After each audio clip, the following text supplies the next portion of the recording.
What do you think of when you hear the term load management thrown around?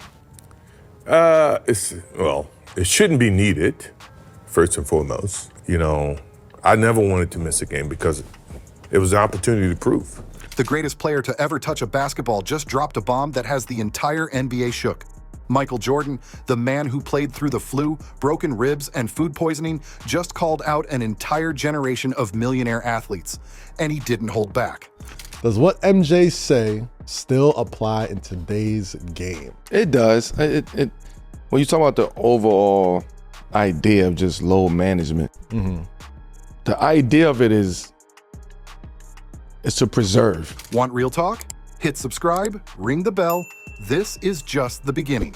On October 29th, 2025, during NBC's Insights to Excellence series, Jordan was asked about load management. His response? Brutal, honest, and uncomfortable for every modern superstar watching. It shouldn't be needed, first and foremost. I never wanted to miss a game because it was an opportunity to prove. It was something that I felt like, the fans are there to watch me play. I want to impress that guy way up on top who probably worked his ass off to get a ticket. Did you catch that? Jordan said players today are paid to play basketball 2 to 3 hours a day. That's it. Not construction work, not coal mining. Basketball. And he asked the question that nobody wants to answer. What are you doing the other 21 hours? You have a duty that if they're wanting to see you, and as an entertainer, I want to show, right? So if the guys are coming to watch me play, I don't want to miss that opportunity. Now, physically, if I can't do it, then I can't do it. But physically, if I can do it, and I just don't feel like doing it, that's a whole different lens. Think about this for a second. A family of 4 wants to see LeBron play the Lakers. Lower bowl seats? $500 each. That's $2,000 before parking, food, or a single overpriced beer. That family saved for months. And when they get there? DNP, rest. LeBron's not playing tonight. Anthony Davis, load management. Kawhi Leonard, personal reasons. That $2,000 investment? Gone. Those memories you were going to make with your kids? Canceled. And what I really think load management is, it's selfish. Sort of like what Terry Rozier did, or Damon Jones, or Chauncey Billups. It's selfish to do that. Throw your teammates under a bus to make $10,000. The basketball culture is a lot of me and not a lot of we. And it's why the NBA is so popular on Instagram. But here's what really set Jordan off. Mike Tirico asked him if he really cared about the fans sitting all the way at the top of the arena, the cheap seats. Jordan's response is legendary. Yeah, because I knew he was probably yelling at me and I wanted to shut him up. That's the difference right there. Jordan wanted the challenge. He wanted to prove himself every single night. Not just when the cameras were rolling, not just on national TV, every single night. Over his 15-year career, Jordan rarely played fewer than 70 games in a season. And when he did, one time was a broken foot that limited him to 18 games. Another was when he came out of retirement mid-season. That's IT. Everything else? He was there. Started my career. Okay. I twisted my ankle. And I had a teammate. He says, "You twist your ankle, young fella. Come over and sit with me. This is you need to." I said, "No, man. I'm trying to make a name for myself. There's no way I can sit. I need to get out there and show what I'm capable of. I want to play. I want to win. I want to make an impact." And I twisted my ankle. I taped it up, and I went back out and I played. I always felt that. June 11th, 1997, NBA Finals Game 5. Jordan had food poisoning so severe he couldn't get out of bed until 90 minutes before tip-off. No warm-up, barely able to stand. Collapsing into Scottie Pippen's arms during timeouts. 38 points, 7 rebounds, 5 assists. Bulls win. And after hitting the game winner, Jordan literally collapsed. That's not toughness. That's obsession with not letting people down. Now ask yourself, would any of today's superstars do that? Would LeBron? Would Giannis? Would Luka? Or would the team announce illness protocol and everyone would nod along like it's normal? Whereas before, you heard what MJ said. My ankle hurt, fuck that. I gotta go. I'm tying my shit up. I still gotta play. I gotta prove myself. That thought process of having to prove yourself when you hurt today, it's out the window. I used to go through that shit my own self. Man, fuck that. Nobody is telling me I'm not playing. I had 2 torn shoulders. Here's where this gets really uncomfortable, because Jordan's comments aren't just about individual players. This is about the NBA's biggest cultural crisis in 50 years. From 1990 to 2000, over 50 players per year played all 82 games. These guys were flying commercial, eating airport McDonald's, playing back-to-backs on no sleep, no sports science teams, no cryotherapy, no personal chefs, no sleep coaches. So between the 90s and 2020, we went and looked. The average number of games missed in the 90s by star players, 10 a year. It is ballooned to 24, 2.5 times. And there is no medical benefit. The NBA did studies on it.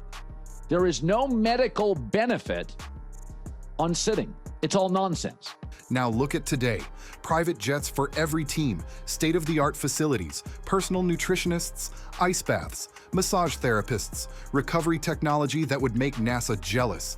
And you know what we have? The lowest number of players completing full seasons in NBA history. In the 2023-24 season, not a single player played all 82 games. Not one. It got so bad that in 2023, the NBA had to introduce a new rule. To be eligible for MVP, All NBA Teams, or Defensive Player of the Year, you must play at least 65 games. 65. That's only 79% of the season.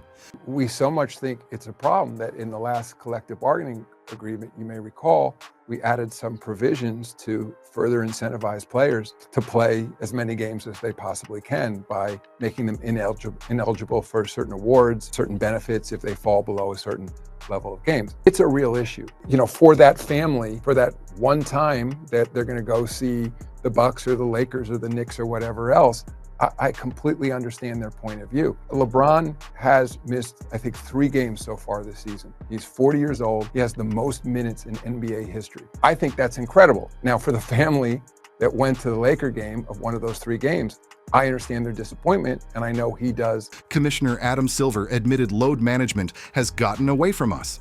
But here's the kicker. He also said the league commissioned a study and found that load management doesn't even prevent injuries. The science doesn't support it. So if the science doesn't support it, what is it really? Jordan didn't sugarcoat it. He called out fake injuries. He said players today choose not to play, not because they're hurt, not because they're broken, but because they just don't feel like it. And now, we have to talk about the elephant in the room, the king, the chosen one, the self-proclaimed GOAT, LeBron James. LeBron has become the poster child for load management, the CEO, the guy who turned resting into an art form. But here's what makes this so damaging. When the face of the league sits out, it sends a message to everyone. JJ Redick started seeing the empty seats. He started reading the angry tweets. He started answering to ownership about ticket sales. And suddenly, load management didn't seem so smart anymore. By December 2024, after LeBron struggled through multiple games and the Lakers dropped 5 of 7, Redick admitted what everyone already knew. We are measuring the players and we can tell if a guy's running hot. Translation? LeBron is aging and we might need to rest him more. LeBron scored just 10 points in a 109-80 loss to the Timberwolves, his worst performance in years. And you know what the conversation became? Not how do we fix this, but should we rest him more? Compare that to Michael Jordan. His final season with Washington, he was 40 years old, his knees were shot, his back ached. Every morning was torture. And you know what he did? He played all 82 games. He was the only Wizard to play every single game that season, at 40 years old, with a broken down body, because he understood something that's been lost. Showing up is non-negotiable. Oh, and by the way, he became the oldest player in NBA history to score 40-plus points in a game at age 40, while playing all 82 games. But sure, tell me again how today's 25-year-olds need load management. We need to talk about Kobe Bryant, because Kobe was the last bridge between eras, the last player who truly understood Jordan's mentality, the last warrior. Kobe never load managed, not once. In 2000, his back was spasming before a game against Vince Carter's Raptors. He could barely move, but he played anyway. You know why? That's pride. That's a competitor's mindset. In 2019, Kobe said, "The only time I took a game off is when I couldn't walk." Kobe played through a broken finger on his shooting hand, sprained ankles, knee trouble, shoulder injuries. And in 2013, when he tore his Achilles in the final stretch of the season pushing the Lakers toward the playoffs, he shot the free throws on a torn Achilles. Then he walked off the court. That's not human, that's mythological. Tony Kukoc, who played with Jordan on the Bulls, recalled Kobe saying, "Some people saved money all year just to be able to see me play." That's what separated Kobe from everyone else. He understood the sacred contract between players and fans. Here's the brutal truth. LeBron will play longer. His longevity is unmatched. But Kobe meant more. There's a difference between lasting and mattering. LeBron preserved his body, Kobe preserved the standard. One is still playing, the other became eternal. And then there's Ben Simmons, the poster child for everything wrong with modern NBA culture. Jordan never mentioned him by name, but everyone knows who he's talking about. In 2019, Simmons signed a 5-year, $170 million max contract with Philadelphia. He was supposed to be the future, the next superstar. Then 2021 happened. After a disastrous playoff performance against Atlanta, Simmons demanded a trade. He refused to show up to training camp, refused to play. And when Philly started fining him $360,000 per game, he cited mental health. Now, mental health is real and serious. But here's what made fans furious. The Sixers withheld nearly $20 million from his salary, and Simmons filed a grievance to get it back. They eventually settled, but the damage was done. He got traded to Brooklyn in the James Harden deal, and guess what? He still didn't play. Back issues, mental health, more sitting, more millions, more frustration. Fast forward to 2024 to 2025, Simmons is now on a minutes restriction. He sits out back-to-backs for load management. He's attempting career-low shots. He hasn't scored a single point in the fourth quarter this season. 0. Fans mock him relentlessly. When he announced he'd play for Australia in the 2028 Olympics, the internet exploded. He got load management for the next 4 years. This is what Jordan was talking about. Simmons got paid, lost his hunger, gave up. And the league let it happen because teams started handing out max contracts based on potential instead of production. In Jordan's era, you earned respect first. You proved you'd bleed for the game. Then you got paid. Now, teams hand out $170 million based on promise and hope. And when there's no accountability, why would players push through discomfort? Here's where this gets interesting. Jordan's return to the spotlight isn't random. NBC just brought him back for major coverage. His voice is everywhere, and some think it's strategic. The NBA has a problem. Ratings are down. Fan engagement is declining. The product feels soft. Ticket sales are suffering. And who better to remind everyone what basketball used to be than the man who defined greatness? Maybe Jordan isn't just speaking out. Maybe he's being activated. Maybe the league needs its greatest ambassador to reset the culture, to remind players and fans what this game is supposed to be about. Warriors coach Steve Kerr, who won 3 titles with Jordan, pushed back slightly, saying injuries are complex and fans would be devastated if stars got hurt in the playoffs. Fair point. But Kerr also knows Jordan played through injuries that would sideline today's stars for weeks. Jordan's real message is this: today's players aren't overworked, they're overprotected. And that protection has created soft mentalities, weak locker rooms, and broken playoff habits. The stats back this up. Teams that load manage heavily in the regular season consistently underperform in the playoffs. Why? Because toughness isn't something you develop on a couch, it's forged in the trenches. Jordan said you have a duty. If they're wanting to see you, and as an entertainer, I want to show. That word, duty. When's the last time you heard a modern player say that?